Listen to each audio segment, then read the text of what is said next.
Good afternoon, everybody, and welcome back to our Light of Kailash lecture series. Today, we're very happy to welcome Rose Woodward. She's a British artist and an author who's done a lovely book, which we're going to hear about now, about Himalayan art and her story of how she got into this world as an artist, as a collector, as a researcher, as a theologist as well. So we're very happy to have you here with us today, Rose. Thank you, everybody, for joining us. And the word on to you, Rose. Thank you. Thank you, Jamyang, for the invitation. It's really great to be here with you all. My name is Rose Woodward. I'm an artist and writer, and today I'll be discussing the Tantric Buddhist art of Tibet with you. I'll be referencing my book, Buddhism, A Journey Through Art. If you live in the UK, you can buy this in Waterstones. If not, you can find it most places online. So I first encountered Buddhist thought in my early 20s while studying fine art. A friend of mine handed me Dhammapada, and what stayed with me wasn't simply a set of beliefs, but a proposition about perception. So the opening verse begins with the idea that mind precedes our experience. So in other words, the way we perceive reality isn't as neutral or objective as we might like to assume. And so the mind through which we experience the world is conditioned by our emotional tendencies, our triggers, our traumas, our biases and memories. So we have this automatic pattern of thought that means much of what we worry about, strive for, or even believe to be true doesn't arise from clear perception, but it comes from this conditioning that operates beneath conscious awareness. So Buddhism proposes that because experience is shaped by the mind can be trained, and Tibetan Buddhist art, in very simple terms, could be described as one of the tools used in this training. So if we look at the cover, we find a mid-15th century thangka of Shakrasamvara with his consort Vajra Varahi. So at first glance, these images can appear to be very fantastical, but when we get down to it, they're actually incredibly functional and practical. This particular image could be thought of as a highly structured contemplative device. So rather than asking, what does this image depict? A more useful question is, how is this image shaping perception? And we'll get into that.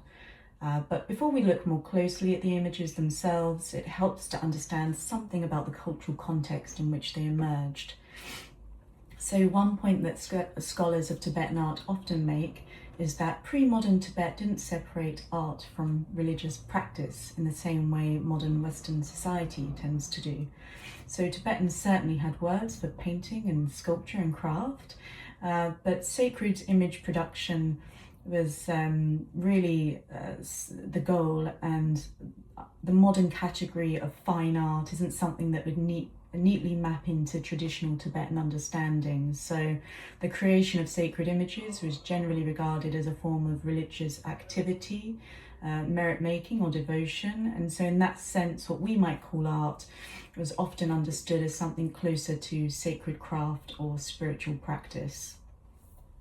So to understand these images, we have to briefly touch on Tantra, and reducing Tantra to a single sentence is impossible, but if we condense it to its simplest form, Tantra can be understood as a path focused on transforming perception and expanding awareness. So historically, Tantric traditions emerged in South Asia. They began on the margins of early Indian society. Around about the 8th century, they were being practiced in a sophisticated way within Hindu and Buddhist traditions, then made its way into Tibet, which is where this extraordinary visual culture developed. So in Tibetan Buddhism, the teachings of the Buddha are often classified into two broad categories, and that's Sutra and Tantra. So the Sutra path is generally described as the causal path. So this emphasizes the gradual cultivation of the causes that give rise to Buddhahood, whereas Tantra is described as the resultant path. So rather than working exclusively towards a future result, the practitioner trains in the perspective and experience of enlightenment in the present moment. So the result, Buddhahood, is taken as the path itself. So this involves specific contemplative methods designed to familiarize the practitioner with enlightened qualities. One of the most important of these methods is deity yoga. And in deity yoga, practitioners visualize themselves as an enlightened being. The deity is not understood as a creator god, but instead the deity functions as a symbolic embodiment of awakened qualities such as compassion, wisdom, clarity, fearlessness, skillful means, this sort of thing. So this is where Tibetan Buddhist art becomes central. So thangkas, mandalas, detailed depictions of tantric deities emerge directly from the Vajrayana practice, and they're intended to be engaged with actively through contemplation, visualization, ritual, and meditation.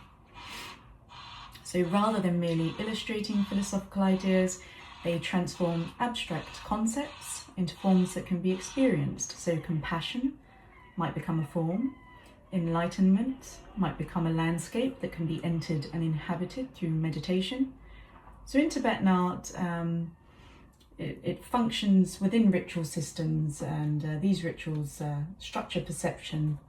One of these methods is visualization, others are mantra recitation, symbolic engagement, breathing exercises, yogic techniques. So together these methods seek to transform habitual patterns of perception and replace them with more awakened ways of experiencing reality.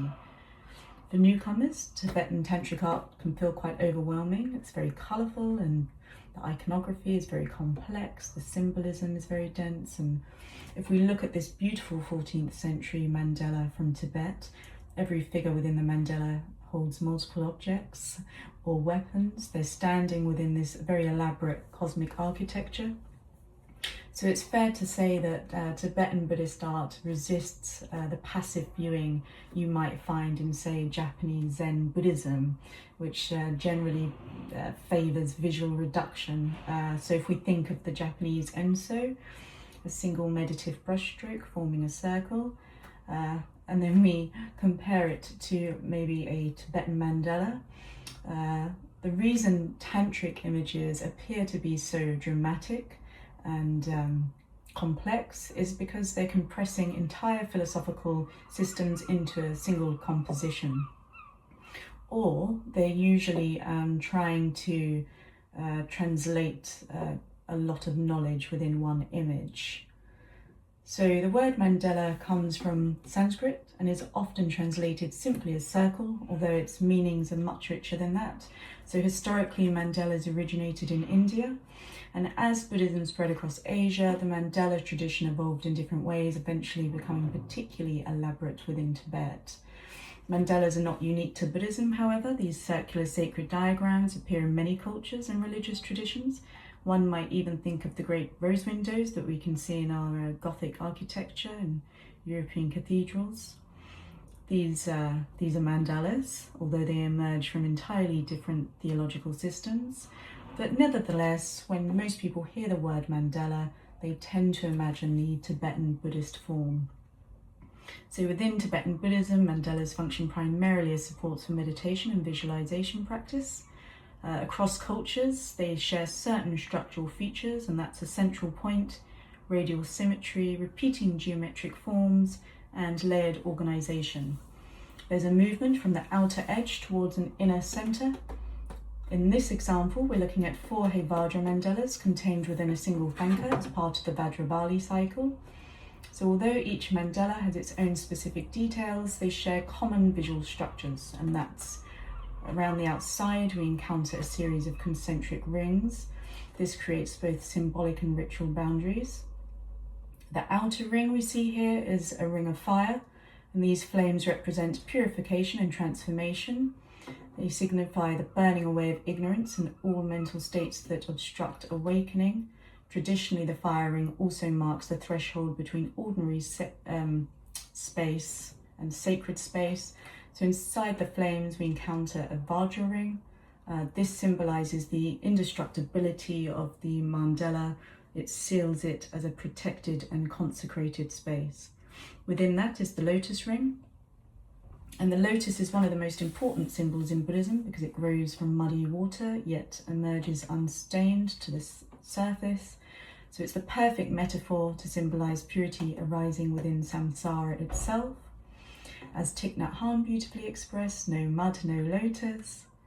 So these concentric rings function ritually as boundaries, but they can also be understood symbolically as stages of transformation.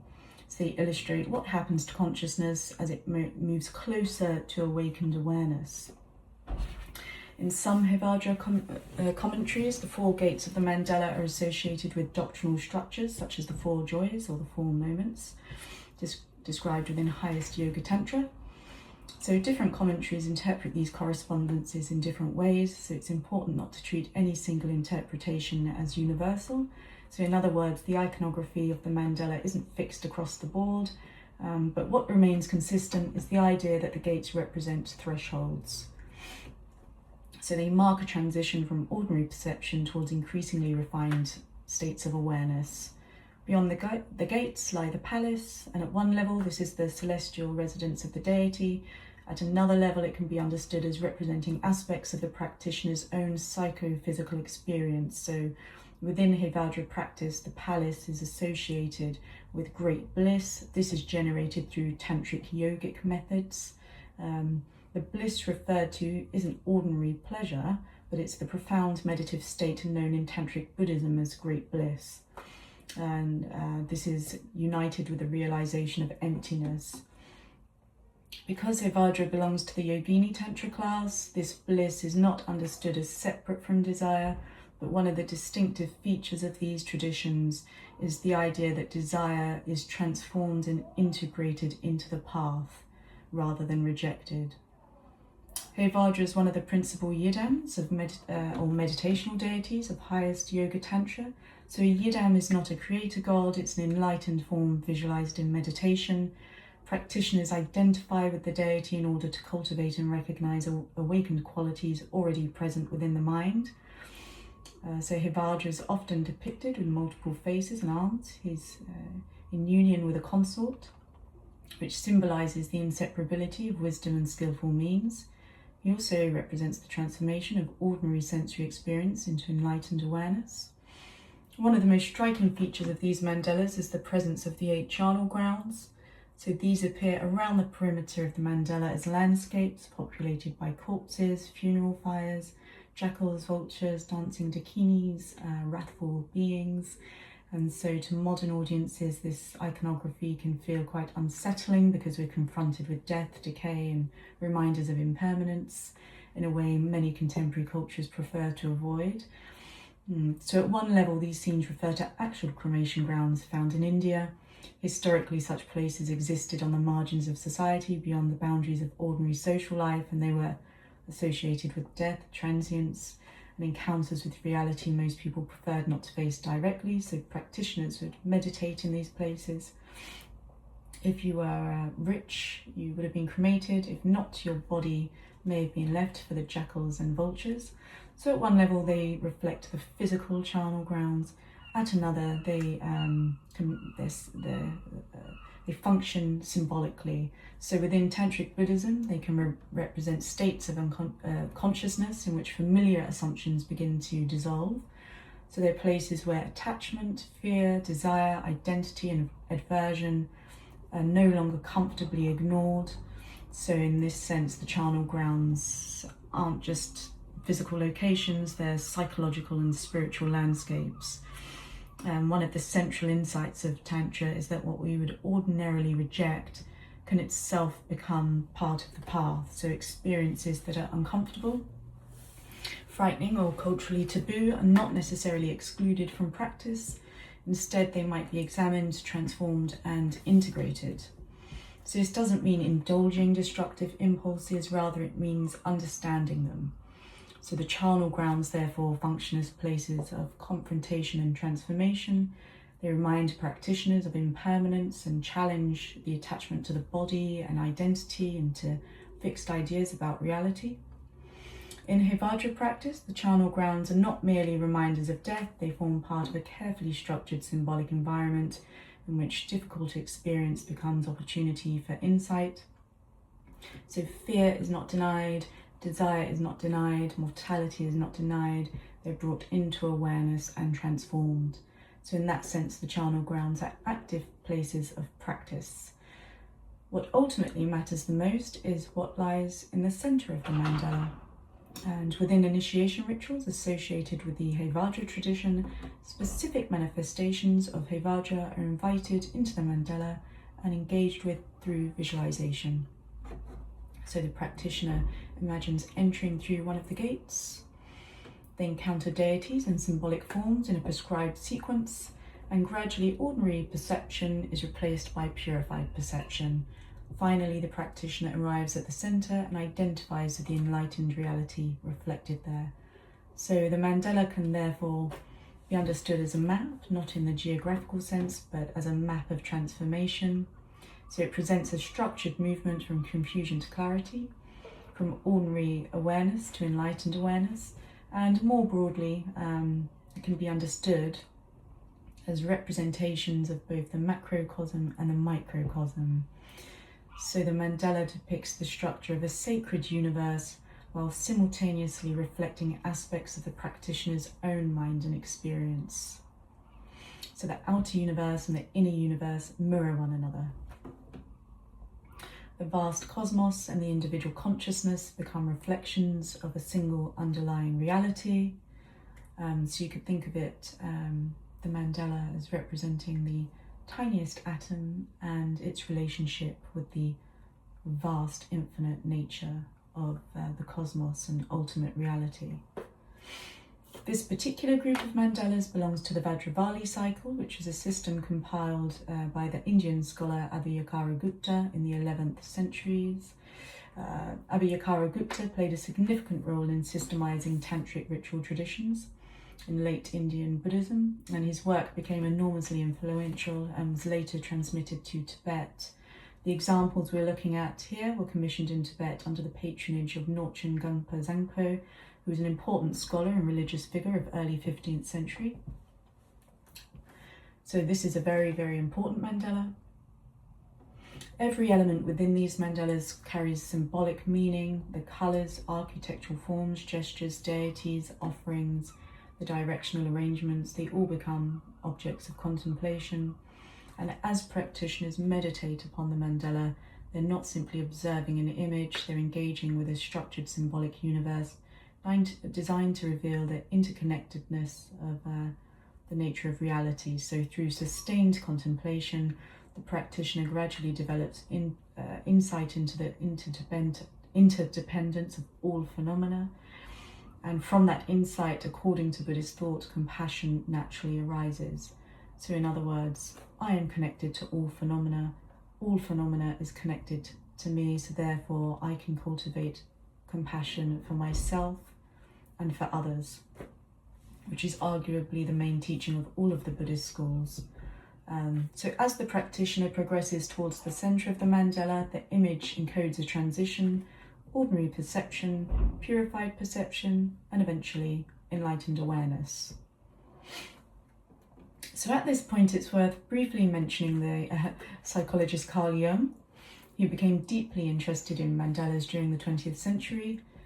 So I should emphasise that Jung's interpretation is not a traditional Buddhist explanation. It's a modern psychological one, but nevertheless, his ideas remain fascinating. So Jung observed that circular and symmetrical forms appeared repeatedly in the dreams and hallucinations produced by some of his patients. And he interpreted these patterns as manifestations of what he called archetypes. So these are fundamental structures within the human psyche. So something ancient and inherent, not learnt through culture. According to Jung, the mandala may reflect an innate tendency of the mind to organise itself around wholeness and integration. So he noted that spontaneous mandala-like imagery sometimes appeared during periods of psychological crisis. And he suggested that such images could represent attempts by the psyche to restore balance and coherence. So whether one accepts Jung's theory or not, it offers an intriguing perspective. Why do similar circular patterns emerge across different cultures and historical periods? Why are human beings repeatedly drawn towards images organised around centres, symmetry and order? Jung believed the answer lie within the structure of the mind itself. In simpler terms, our mind naturally seeks patterns. A mandala provides a highly structured object of attention. It gives the mind something ordered and disciplined to focus on, and that focus can support concentration, contemplation and deeper awareness. So again, this is Jung's interpretation rather than a traditional Buddhist one, but it raises an interesting question. Are mandalas simply representations of sacred cosmology, or do they also reveal something about the architecture of the mind? And perhaps the answer is both. So within Tibetan Buddhism, mandalas are not approached merely as symbols. At advanced levels of practice, they become highly sophisticated contemplative tools. So traditionally, a practitioner would not simply begin visualizing on a complex mandala without preparation. And this was extensive. A lot of training generally preceded such practices. And this training would include ethical discipline, foundational meditation practices, study of the Buddhist doctrine and philosophy, devotional exercises, mantra recitation, and of course instruction from a qualified teacher. So traditional Vajrayana sources consistently emphasize the importance of transmission through a teacher, because without the appropriate foundation, the practice was generally considered incomplete or ineffective, because the practitioner lacks the necessary framework to understand what the symbols represent and how they function. Also, these practices were considered psychologically destabilizing if not approached correctly, so in other words, a bit dangerous. Historically, there were also concerns about misunderstanding the practices or approaching them incorrectly. So for this reason, tantric traditions developed within systems of teacher-student transmission, and as practitioners deepen their training on the mandala, the physical painting would gradually become less important and the focus would shift inward.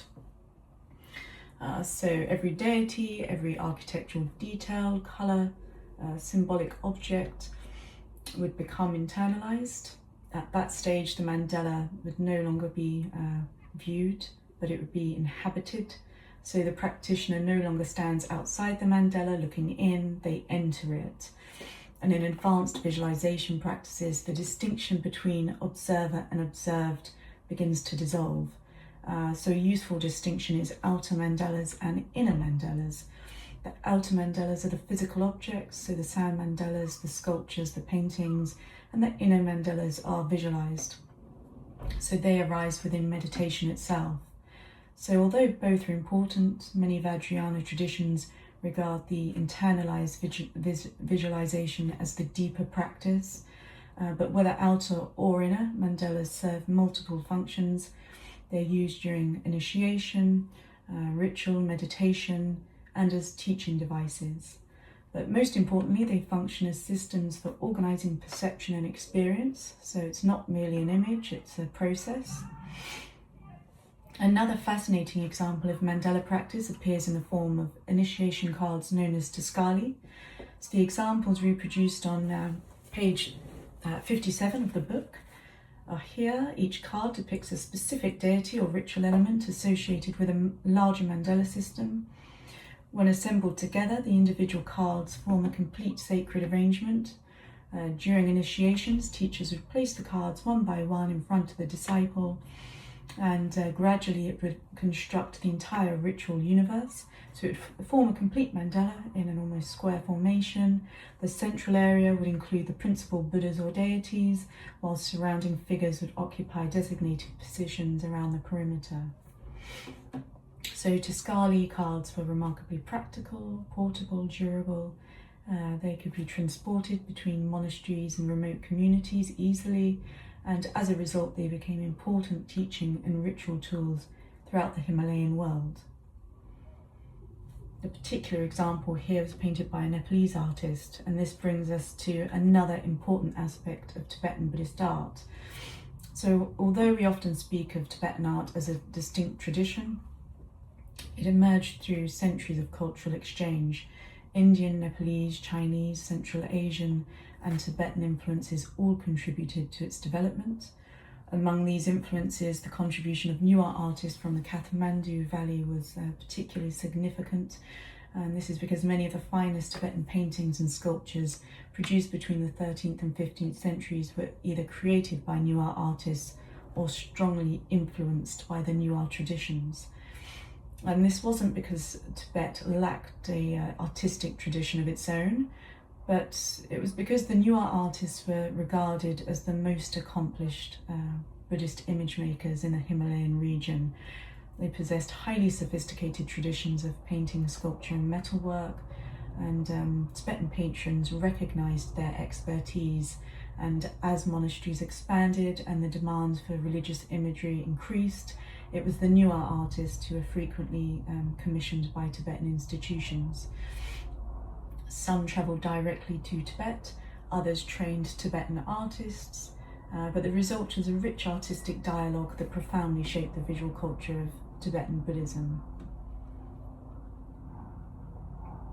So one of the defining characteristics of Vajrayana Buddhism, as we've touched on, is the emphasis of transmission through qualified teachers.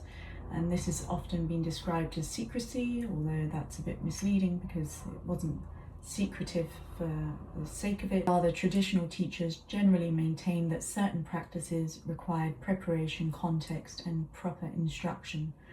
So complex visualization practices, subtle body yogas, and advanced tantric methods were ineffective or they potentially misunderstood if approached without the necessary foundation. And for this reason, tantric teachings were traditionally transmuted through lineages of teachers and students. So a practitioner would typically spend years studying foundational teachings before receiving initiation into advanced practices. So the first step was finding a teacher. The next was developing a relationship of trust and study. And when the teacher believed the student was ready, the mandala served as the symbolic universe into which the student was introduced. So skali cards were frequently used during ceremonies as practical teaching aids. So they allowed individual deities and symbolic elements to be presented one by one, helping students become familiar with the visual language of the practice. At the heart of many tantric systems lie deity yoga. So deity yoga is one of the most distinct practices of Vajrayana Buddhism. So rather than relating to an enlightened figure as something external, practitioners would visualize themselves as the deity. So this can sound a bit unusual, but the goal wasn't to pretend to be a supernatural being. Instead, the practice is intended to weaken habitual identification with the ordinary sense of self. So we spend much of our lives reinforcing a narrative of who we think we are. We identify with our fears, we identify with our memories, our successes and failures, our social roles, and deity yoga temporarily interrupts those patterns. So the practitioner visualizes themselves as an enlightened being whose qualities embody wisdom, compassion, fearlessness, or awakened awareness. And through ritual and meditation, these qualities are repeatedly cultivated and reinforced. So in this sense, deity yoga rests upon a profound psychological insight that perception is active, identity is constructed, and therefore both can be transformed. So Tibetan Buddhist art provides the symbolic vocabulary through which this transformation takes place. So I'd like us to take a look at this remarkable 15th century Tibetan thangka depicting Shakrasvara and his consort Vajravarahi, produced in central Tibet between approximately 1450 and 1500s. The painting is associated with the Sakya order of Tibetan Buddhism and represents one of the most sophisticated forms of Buddhist tantric imagery. Executed in December cloth, it was created as a support for meditation, ritual practice and spiritual visualization. At the centre of the composition stands the deity Shakrasvara with his consort Vajravarahi. So the image appears to be quite dramatic because of its explicitly erotic undertones. But in Vajrayana Buddhism, this embrace is highly symbolic. So the male deity represents method, compassion and skillful means. The female deity embodies wisdom, and their union signifies the inseparability of wisdom and compassion, which are considered essential for gaining enlightenment. So they're not understood as independent gods existing somewhere outside of the practitioner, rather they function as symbolic embodiments of awakened qualities. The name Shakrasvara itself offers an important clue to the meaning of the image. So the Sanskrit term is often difficult to translate, but chakra means wheel or circle. Samvara can mean restraint, binding, or integration. And so scholars debate the most accurate translation, but the deity is often described as the wheel of bliss or the circle of bliss. So although these are not literal translations, they capture an important aspect of the tradition that Chakrasamvara embodies the transformation of ordinary experience into enlightened awareness. This idea of transformation lies at the heart of this painting. Rather than rejecting powerful emotion, Tantric Buddhism seeks to transform it into wisdom. And Chakrasamvara is one of the deities that can help the practitioner achieve this. He has multiple faces and arms, a strong energetic posture. One of the most striking features of Chakrasamvara's appearance is the garland of the severed head draped across his body. My favourite piece of his jewellery. So at first this can seem violent, but within the tantric context, the symbolism is far more nuanced. So the severed heads are often interpreted as representing the cutting through of ego clinging and mistaken forms of identification. In some interpretations, they symbolise destructive mental habits, conceptual fixations, or emotional obstructions. But what's important here is that the heads are not discarded, they become ornaments. So this reflects a central tantric principle that the goal is not to reject ignorance, the goal is to transform it. So negative states are not viewed as separate from awakening, but rather they become the raw materials through which awakening itself is realised. The same principle appears in the bone ornaments worn by both Chakrasamvara and Vajravarahi. So these ornaments connect the deities to charnel ground symbolism and to themes of impermanence, renunciation and transformation.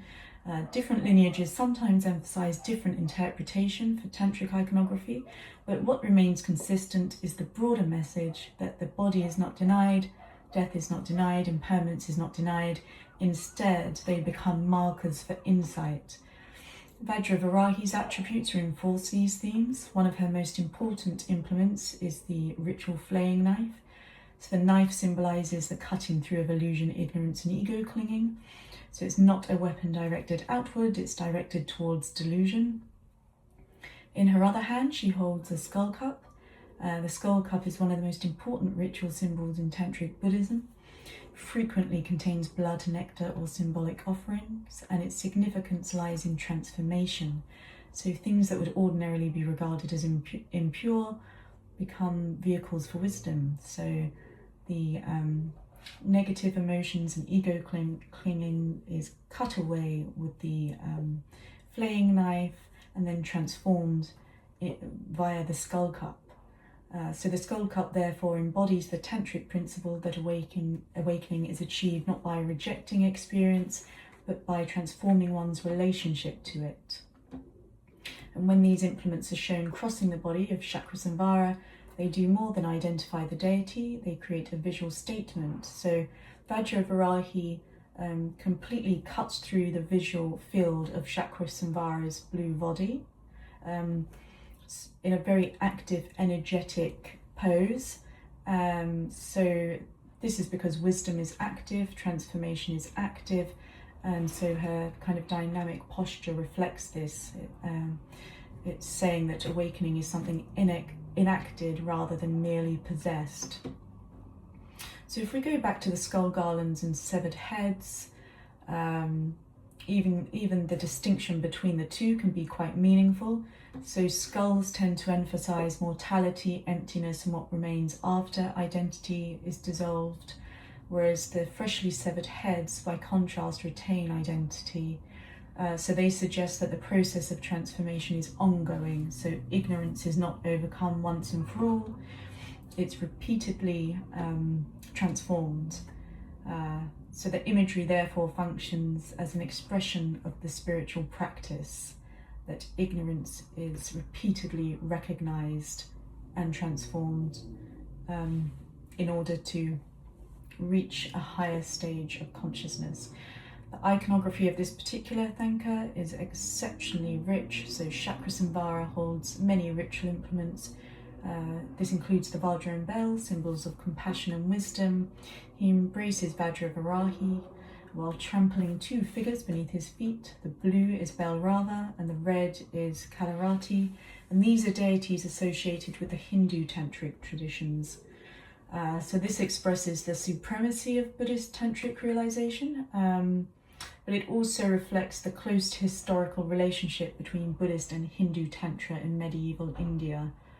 So the deities' attributes, which include the third eye, the skull cup, the trident and elephant skin, also reveal clear connections with the iconography of the Hindu god Shiva. So this demonstrates the shared visual language of South Asian tantric traditions. Surrounding the central couple are lineage masters, protected deities and other sacred figures, arranged in a carefully ordered hierarchy. Such figures established the legitimacy of the teachings represented in the painting and reminded the practitioners that tantric knowledge is transmitted through an unbroken lineage of teachers. In the lower register, ritual specialists and powerful protector deities reinforce the painting's ritual function. From an art historical perspective, the thangka exemplifies the high level of artistic achievement attained in central Tibet during the 15th century.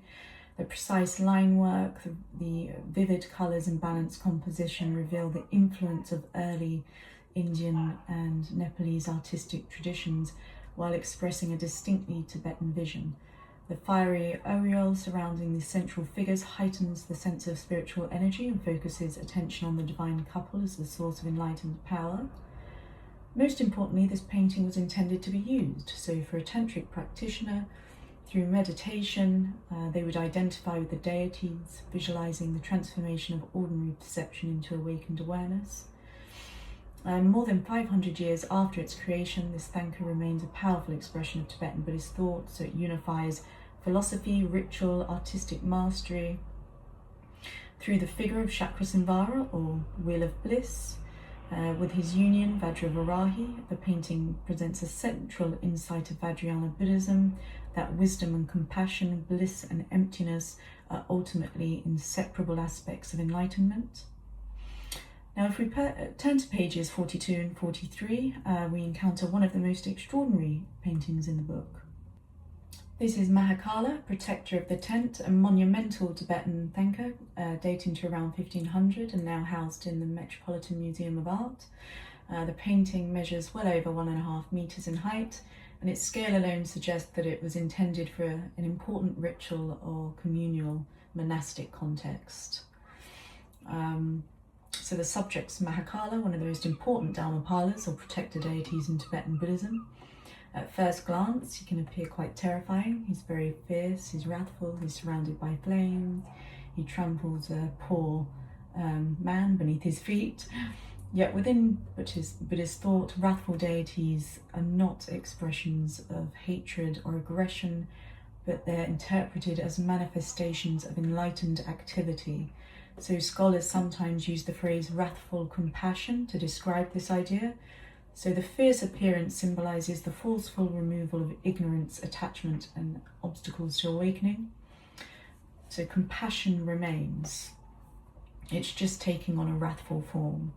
So in this painting, Mahakala appears as Panjanata, whose name commonly is translated as protector of the tent. The tent refers symbolically to the Buddhist community and institutional space within which the teachings are preserved and transmitted. And as Panjanata, Mahakala functions as a guardian of the teachings and of those engaged in religious practice. So visually, he dominates the composition. He has this, he's kind of squatting there in an immovable stance, which communicates his authority and protective nature. Beneath his feet lies the subdued figure. So this isn't an expression of cruelty, but it reflects the subjugation of ignorance, ego, and obstructive forces. His body is rendered in deep black, sometimes he's rendered in a deep blue. The black carries multiple symbolic associations within Tantric Buddhism. It signifies wrathful protection, it signifies the absorption and transformation of negativity. It can symbolize the vastness of ultimate reality, so something is so complete that all distinctions dissolve within it. And as we know, black absorbs all light and color. So it becomes a visual expression of transience. Mahakala's visual impact is heightened not only by his iconography, but also by the materials and techniques used to create the painting itself. So traditional thangka paintings differ significantly from the techniques many people associate with European painting. So in European oil paintings, pigment particles are suspended within layers of oil. Light passes through these translucent layers before reflecting back to the viewer. But traditional Tibetan painting works very differently. So the mineral pigments are mixed with animal hide glue and applied in carefully controlled layers. And so because the pigment particles are so dense and remain relatively exposed at the surface, light interacts with them in a completely different way, and the result is a very distinctive visual quality. So traditional thangkas will often appear simultaneously matte and luminous, so they can look flat from a distance yet glow with remarkable intensity when viewed closely. Their colours possess a clarity that's hard to replicate, but it's important to remember the environments in which these paintings were traditionally viewed. So they wouldn't have been displayed in brightly lit museums. They were seen in dimly lit temples and shrines that would have been illuminated by flickering butter lamps. And also these images would have been obscured by incense smoke. So the gold highlights would have caught and reflected the moving light. Dark pigments would have absorbed and released subtle shifts in illumination. So you can imagine if you were holding the butter lamp up to Mahakala's face, the dark pigments would have absorbed the light, only emphasizing his fierce expression. So this thangka existed within a living ritual environment, and it would have possessed an extraordinary presence. But returning to the figure itself, we can begin to unpack some of the spiritual, symbolic details that surround him. So in the crook of his elbows, he holds a gandhi, which is a wooden ritual instrument associated with the monastic discipline and communal religious life. Historically, the gandhi was used to summon monks to ritual activities and to regulate aspects of monastic practice. Its presence reminds us that Mahakala's protective role is connected not only to individual practitioners, but to the preservation of the Buddhist community as a whole. In his hands, he carries two of the most recognizable implements in tantric iconography. This is the flaying knife and skull cup, which we touched on earlier.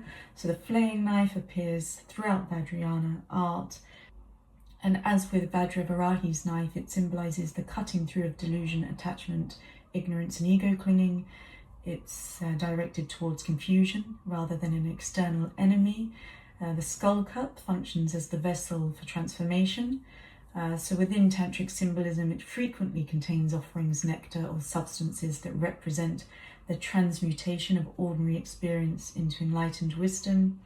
Together, the two objects communicate one of the central themes of Vajrayana Buddhism, and that's that awakening does not arise through rejecting the world, but through transforming one's relationship to it. So the knife cuts through ignorance, the skull cup transforms what remains, and so destruction and renewal occur simultaneously. Above Mahakala's brow sits the crown of 5 skulls. So in many Tibetan Buddhist traditions, these are interpreted as representing the 5 poisons. And so in this case, the 5 poisons would be transformed into the 5 wisdoms. So these are identified as ignorance, attachment, aversion, pride, and jealousy. They weren't viewed as permanent flaws in human beings, but rather expressions that had been distorted and could be transformed. So for the 5 wisdoms reflect the awakened forms of these same energies. The symbolism is therefore consistent with the theme we've encountered repeatedly, and that's transformation rather than rejection, integration rather than exclusion. The right hand raises the chopper, the left holds the skull cup close to the heart, and together they create a visual balance between fierce activity and profound wisdom. Mahakala destroys obstacles, but he does so as an expression of compassion rather than aggression, and this is one of the reasons wrathful imagery can be difficult for modern audiences to interpret. We often associate fierce appearance with violence, but within Tantric Buddhism, The fierce imagery signifies the intensity with which awakening confronts ignorance. The flames that surround Mahakala contribute to this meaning, so at first glance they appear destructive, yet they're more accurately understood as flames of transformation and purification. They define the sacred space, they burn away obstacles, they create a visual boundary between ordinary perception and awakened awareness. So throughout Tibetan Buddhist art, flames often indicate that a deity embodies powerful transformative energy. So Mahakala is therefore not simply standing within fire, but he's standing within a force of enlightened activity itself. Surrounding the central figure are numerous attendant deities and subsidiary figures. Each occupies a carefully considered position within the composition, and together they form a structured retinue that reinforces Mahakala's central role.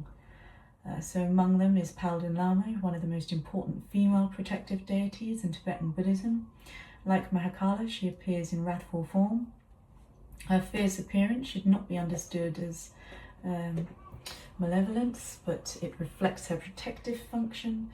The inclusion of attendant figures serves several purposes, so visually they create a complex hierarchical structure that guides the viewer's attention towards the central deity, but ritually they situate Mahakala within a broader sacred network of enlightened beings. So symbolically they reinforce the idea that awakening is not represented by a single isolated figure, but by an entire cosmos of interconnected relationships and activities. So historically, this particular painting is associated with the Sakya school of Tibetan Buddhism. The Sakya tradition places special emphasis on Mahakala as a protector deity, and his cult became deeply integrated into the school's ritual and institutional life. So this association helped situate the painting within a specific lineage context, and at the same time it's important to acknowledge the limits of our historical knowledge.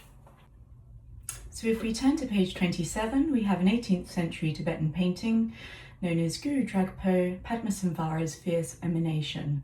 This is now in the collection of the Metropolitan Museum of Art. It's a thangka, depicts Guru Dragpo, a wrathful manifestation of Padmasamvara, the figure more commonly known in Tibet as Guru Rinpoche. The goal today is not simply to identify the figures, but I want to show how this image operates as a visual expression of Nyingma Buddhist doctrine.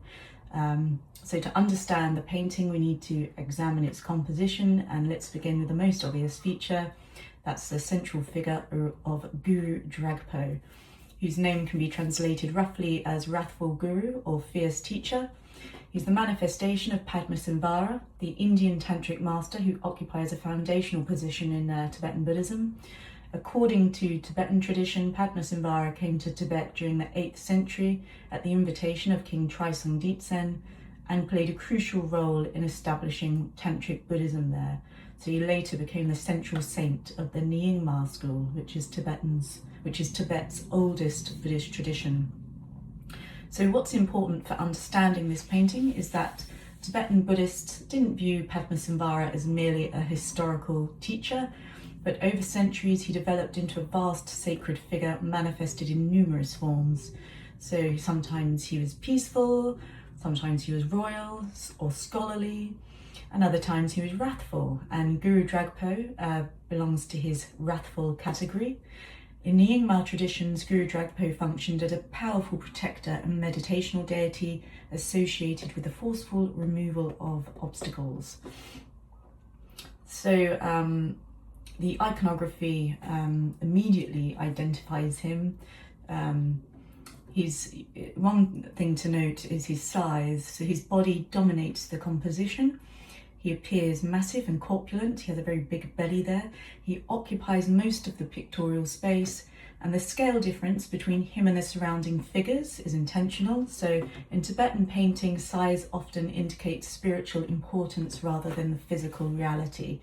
So the central figure is literally larger because he is the focus of contemplation and devotion.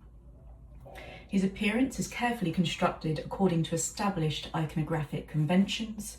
We have the skull crown, a tiger skin apron, a flayed elephant skin draped over his shoulders, an upraised vajra, and a multi-limbed blue or black scorpion held in his left hands. He's surrounded by a flaming aureole that fills the background, which we see a lot in these types of tantric deity images. So each of these details has significance. The Vajra, which he raises above his head, is one of the most important symbols in Vajrayana Buddhism. The Sanskrit word literally means thunderbolt or diamond, and in ritual and iconography it represents indestructible enlightenment and spiritual power. So the gesture of raising the Vajra transforms the image from being static and still to being dynamic and in action. So Guru Dragpo is not sitting there in contemplation, he's actively engaged in subduing obstacles in the present moment.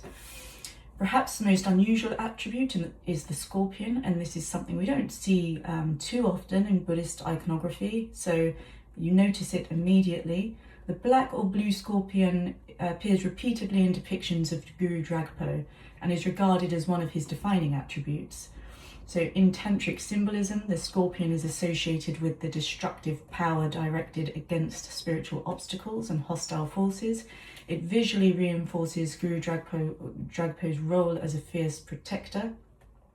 Tibetan iconographic traditions identify the scorpion as a characteristic feature of his manifestation, but it also had a relationship with Padmasambhara, who had a unique encounter with the scorpion, who gave him the knowledge of the ritual dagger, which is another important ritual implement within Vajrayana Buddhism. So the clothing and ornaments are equally important. We have the flayed animal skin around the waist and shoulders. This signifies mastery over powerful forces. So by wearing the skin rather than being threatened by the animal, the deity demonstrates complete control over these forces. Similarly, the tiger skin associates Guru Dragpo with ascetics and tantric traditions inherited from India. The skull, crown and garland of severed heads place the image firmly within the visual language of tantric Buddhism. These elements appear often within wrathful Buddhist iconography. Their purpose is not to celebrate violence, but to signal the deity's transcendence of ordinary fear, death and attachment. So within tantric art, confronting mortality is the reoccurring theme. The flames surrounding Guru Dragpo deserve particular attention because in this instance they're quite stylized. They move, they definitely have a sense of movement. So it gives the overall impression that he's in a constant state of motion. From an art historical perspective, the flames perform several functions simultaneously. They separate the sacred figure from the ordinary space, visually intensify his wrathful character, and create a frame that guides the viewer's eye back towards the centre. Now let's move beyond the central figure and examine the structure of the painting as a whole. So one of the defining characteristics of Tibetan religious art is that it rarely presents an isolated figure. Instead, the main deity is embedded within a larger sacred network. So in the upper register of this painting, we find several important figures. We have Manjushri, Shadakshari Lokshivara, we have Amitabha Buddha, and Padmasambhara himself. So Manjushri represents wisdom, Avalokitesvara here appearing in the six syllable form, known as Shadakshari Lokshivara, represents compassion. Amitabha Buddha, with whom Padmasambhara is traditionally associated. So together they situate Guru Dragpo within a broader Buddhist cosmology. So the viewer is reminded that the fierce manifestation is inseparable from this larger network of enlightened beings that surround him. The depiction of Padmasambhara in the upper register is especially significant. So notice that the painting contains both Padmasambhara and Guru Dragpo, and this tells us something important about how Tibetan Buddhists understood the relationship between the two. So Guru Dragpo is not an independent deity, he is a manifestation of Padmasambhara himself. The image therefore creates a visual hierarchy in which the wrathful form below is linked directly to its source above. The lower register introduces another level of meaning. So we have figures including members of Guru Dragpo's retinue. Among them, Vajrapani and Jamhala, the god of wealth. So Vajrapani is one of the most important wrathful protectors in Buddhist iconography and associated with spiritual power. Jamhala represents prosperity and abundance. So their inclusion expands the painting beyond a simple portrait and transform it into a complete devotional field populated by associated deities and attendants. This structure reflects the way thangkas were actually used. So as ritual objects, practitioners would contemplate the central figure while simultaneously understanding the relationships among the surrounding deities. The historical context of the 18th century is also important, because by this period, Tibetan Buddhist painting had achieved a high level of sophistication. Artistic workshops had inherited centuries of iconographic manuals by this point. They had the lineage traditions, much technical knowledge, and so painters were expected to follow strict conventions regarding proportions, colours, gestures and attributes. Innovation certainly existed, but it operated within a highly regulated visual system. This painting demonstrates that mature tradition. So the artist is not inventing Guru Dragpo, he is rendering a recognised sacred form according to established conventions understood by practitioners. So to an 18th century Tibetan practitioner, the image would have been immediately legible. Every attribute, the Vajra, the scorpion, the tiger skin, elephant hide, skull crown, flames, attendant deities, they all communicated specific doctrinal and ritual meanings. And so the painting therefore rewards concentration, looking very closely at every detail, every object. The longer you study it, the more its internal structure becomes visible. So what initially appears chaotic reveals itself as highly ordered. What appears frightening reveals itself as a carefully codified symbolism. What seems to be a single wrathful figure turns out to be an entire visual theology centered on Padmasambhara and the Nyingma tradition. So Guru Dragpo Padmasambhara's fierce emanation is best understood not just as a depiction of a wrathful deity, but as a very sophisticated ritual image through which its central figure, hierarchical composition, symbolic attributes and surrounding retinue expresses the key ideas about Padmasambhara, tantric power, protection and lineage identity within Tibetan Buddhism. So let's look at this image from page 18.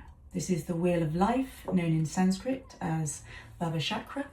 It's one of the most important visual representations in Buddhist tradition because it represents in symbolic form the Buddhist understanding of samsara, the continuous cycle of birth, death and rebirth governed by karma and conditioned experience. So although the image is most commonly associated today with Tibetan Buddhism, its origins lie in ancient India. According to several early Buddhist sources, the Buddha himself instructed that images of the wheel be displayed at monastery entrances so that both monks and lay visitors could learn fundamental Buddhist teachings through visual contemplation, which, when you consider not everyone could read, was especially useful. The Wheel of Life functions not merely as a philosophical illustration, but as a sophisticated pedagogical tool because it integrates key Buddhist doctrines, including karma, dependent origination, rebirth, suffering, and liberation into a single symbolic composition. The image is organized into a series of concentric circles. Each represent a different dimension of existence and human experience. So at the center of the wheel are three animals that symbolize the three poisons, the fundamental mental afflictions that sustain samsara. So this is the pig that represents ignorance, understood in Buddhism as a failure to perceive reality as it truly is. We have the rooster, which symbolizes greed or attachment, the craving that binds individuals to worldly pleasures and possessions. We have the snake, which represents hatred or aversion, so the impulse to reject or attack. So these animals are often depicted chasing one another in a circle, and this illustrates the Buddhist principle that ignorance, craving and aversion continuously reinforce one another, generating suffering and perpetual rebirth. Surrounding the centre is the second layer, which depicts the operation of karma. So this ring's divided into a light and dark half. The lighter section portrays beings ascending towards fortunate rebirths or moving closer to liberation, while the darker section shows beings descending towards less favourable states of existence. So this imagery reflects the Buddhist teachings that intentional actions, mental, verbal and physical, produce consequences that shape future experiences. So karma, therefore, is not understood as fate or divine judgment, but as a natural moral law of cause and effect. The largest section of the wheel is the 6 realms of existence, representing the various conditions into which beings may be reborn. These realms may be interpreted literally as cosmological realms or symbolically as psychological states that humans experience in everyday life. So at the top is the realm of the devas, or celestial beings. So devas enjoy immense pleasure, longevity and power, yet their comfort often leads to complacency, preventing the cultivation of wisdom and compassion. So consequently, even these privileged beings remain trapped within samsara. Adjacent to the Deva realm is the realm of the Asuras, often translated as the jealous gods. So although powerful and prosperous, the Asuras are categorized by envy, rivalry, and perpetual dissatisfaction. So their existence illustrates the destructive effects of comparison and ambition. The hungry ghost realm, or Preta realm, symbolizes the insatiable craving. So the hungry ghosts are depicted with enormous stomachs, but tiny mouths and narrow throats, rendering them incapable of satisfying their desires. So this realm is frequently interpreted as representing addiction, obsession, and compulsive behavior. At the bottom of the wheel lies the hell realm, and contrary to some Western conceptions of hell, Buddhist hells are generally temporary states rather than eternal destinations. They arise from intense anger, hatred, and aggression, and symbolize the profound psychological suffering. We then have the animal realm, which represents existence dominated by instinct, fear, and ignorance. So animals are portrayed as living primarily through survival instincts and lacking the reflective awareness necessary for spiritual development. Finally, we have the human realm, which occupies a uniquely important position because in Buddhist tradition, human birth is especially precious because it offers the optimal balance of suffering and opportunity in order to seek liberation and practice the Dharma. And so for this reason, the human realm is considered the most favourable realm for attaining enlightenment. In many depictions, each realm contains a Buddha or a Bodhisattva, signifying that the compassion and possibility of awakening are present in every state of existence. So the outermost ring of the wheel illustrates the 12 links of dependent origin, one of the most profound doctrines in Buddhist philosophy. So these links explain how suffering arises through a chain of interconnected causes and conditions. So beginning with ignorance and culminating in aging and death, the sequence demonstrates that existence is not the result of a permanent self, but rather a process of conditioned phenomena. Common representations include a blind person for ignorance, a potter shaping clay for violational action, and various other symbolic images that depict the progression from birth to death and subsequent rebirth. Encircling the entire wheel is a fearsome figure known as Yama, the Lord of Death. Originally a deity in ancient Vedic religion, Yama was understood as the first mortal to die and subsequently become ruler of the underworld. In Buddhist tradition, however, Yama functions less as a judge and more as a symbol of impermanence. His grasp upon the wheel reminds viewers that all conditioned experience is subject to change, decay, and death. Despite his frightening appearance, Yama is not evil, but he embodies the central Buddhist truth about the transient nature of life. So the Wheel of Life illustrates how ignorance, craving, and aversion create karma, how karma conditions rebirth within the 6 realms, and how all existence is governed by dependent origination and impermanence. At the same time, the image offers a message of optimism. By following the path taught by the Buddha, individuals can transcend the cycle of samsara and attain liberation. Thus, the wheel of life is not merely a depiction of suffering, but also a map showing the possibility of awakening and ultimate freedom. Now, if we look at this painting of Green Tara in the Cleveland Museum of Art, we'll use it as a way into both Green Tara's wider significance and the visual culture of 13th century Tibetan Buddhism. So this is a thangka, meaning painted scroll. It was produced in the 13th century, or the mid-13th century, around 1260s, and produced in central Tibet. At the centre of the composition is Green Tara, one of the most important female bodhisattvas in Mahayana and Vajrayana Buddhism. Tara is understood in Buddhist traditions as a figure of compassionate activity. In many textual and ritual traditions, she's evoked for protection and assistance in moments of danger. And she's especially associated with swift, immediate response to suffering. So Green Tara in particular is considered her most active form. In this painting, she's shown seated on a lotus throne. Her posture is very important here, because she's not sitting in full meditation like many Buddhas. Instead, she's shown in what scholars often describe as royal ease. So one leg is drawn in and the other is extended downwards. That extended leg is usually interpreted as a sign that she's ready to spring up and rise into action, which fits her role as a compassionate protector. Her hand gestures also carry meaning. So one hand is extended in a gesture of generosity and reassurance. The other holds the stem of a lotus flower. The lotus is very common in Buddhist symbology. It's associated with purity and spiritual awakening. We spoke of that earlier. So Tara's lotus is usually blue. In combination, these gestures present Tara as both giving aid and embodying awakened wisdom. The colour green is also significant. So in Tibetan Buddhist iconography, green is associated with activity and enlightened action. So it's also linked to particular tantric classifications of Buddhas and their qualities.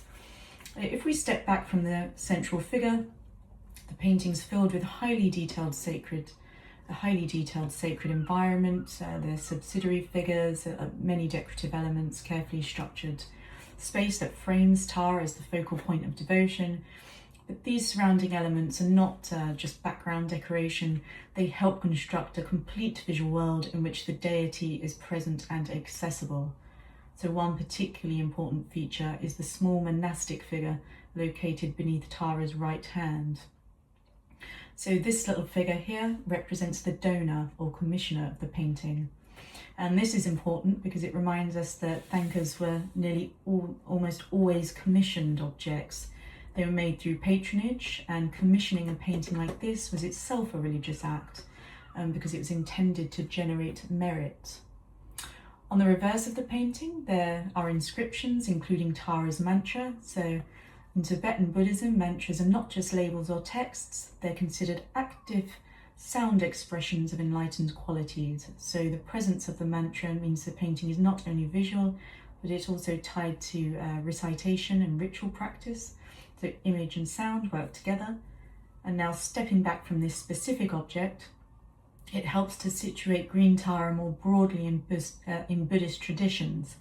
So Tara is widely understood as a bodhisattva, meaning an enlightened being who remains engaged in a world in order to help others. Across Tibetan and wider Himalayan Buddhism, she's one of the most popular female deities. She appears in many different forms, of which Green Tara is her most prominent in terms of active protection. She's often associated with what are called the 8 fears. This is a traditional grouping in Tibetan Buddhist literature. These fears can be understood quite literally as external dangers, such as fire, animals, or bandits. But they're also frequently interpreted as psychological states like fear, anger, pride, or ignorance. So in that sense, Tara is not only protecting devotees from external harm, but also helping them overcome internal obstacles to awakening. There's also an important gender dimension to how Tara is understood in Buddhist tradition. So in one widely transmitted narrative, Tara vows to remain in female form on the path to enlightenment. So rather than being reborn as a male, she's taken the stance of always being female. And in scholarly literature, this has often been discussed as a significant statement about the possibility of enlightenment beyond gender hierarchy. So although interpretations vary across text and tradition, this makes Tara a rather feminist deity. From an art historical perspective, this painting also sits in a broader moment of cultural exchange between Tibet and Nepal in the 13th century. Many scholars see strong Nepalese or Nuar influence in the refined line work and the intricate detailing, the overall compositional structure of works from this period.